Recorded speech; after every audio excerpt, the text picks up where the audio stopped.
see as squandering your time, depleting your resources, you find it productive. And it don't only apply to those two creators, it also applies to all creators, and the developer of the game themselves. And I have mathematical evidence they do. Now, shall I begin with the most game-breaking revelation, or less important one? Actually, forget the retention metric and the mindless yapping. We aren't here to entertain the masses. You probably already watched those kind of shorts showcasing the best weapon. These peasants show you how to craft a spear or some kind of katana. According to the information in the annex, they aren't entirely wrong. But what if the official data is fundamentally flawed? Wiki and fandom are flawed too, as they blindly parrot the same incorrect numbers. Let me prove my point in 10 seconds. See those two weapons? Their attack speed look identical on paper, but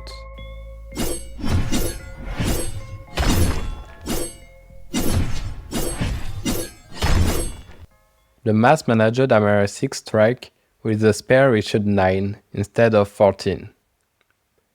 So the attack speed of the mass is surprisingly not 0.46 but 1.12, and the spear isn't 0.45 but 78.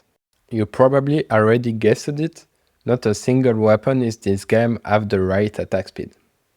I won't make you wait much longer, here's the whole spreadsheet. Will you digest the data? Allow me to introduce you a secondary less game-changing oversight. It concerns those individuals claiming to have the fastest way to get money, so it will probably interest you since the new update will drop soon after this video, if it's not here yet. Unlike the Sword Recipes video, those don't seem to be fundamentally wrong. Simply unoptimized. I found an universal way to improve it effortlessly.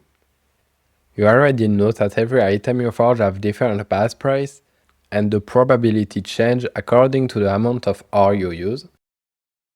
Most YouTubers suggest crafting colossal sword or heavy armor to make the most money.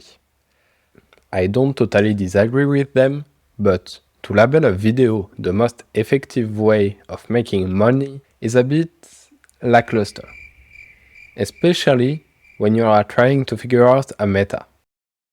When you forge something, the item's base price is equal to a time1 multiplier with a 0% quality.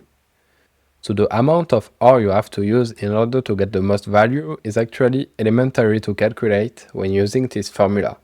Let's take a quick example.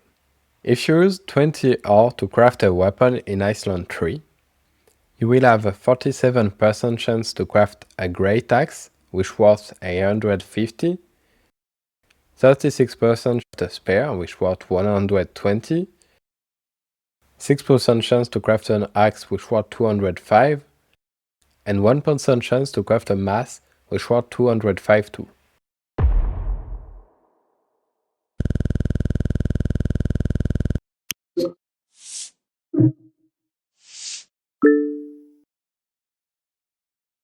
If we run this calculation across every possible ore quantity, we produce this graph. If you insist on forging weapon, your opaque efficiency is actually at 28 ore, yielding 35.87 gold per ore. The true peak is forging armor with 32 ore, resulting in a far superior 38.05 gold per ore. And we are already at the end of this video. I don't have a lot of idea for a conclusion, so I guess I'll just give a final tip. Don't use already made recipes. Instead, make your own. You simply have to find the data about ore traits, choose the traits you want to add, and make sure there is at least 30% of that ore in the final weapon. You'll find in the description and in the comment section the spreadsheet and a place where you can find ore data.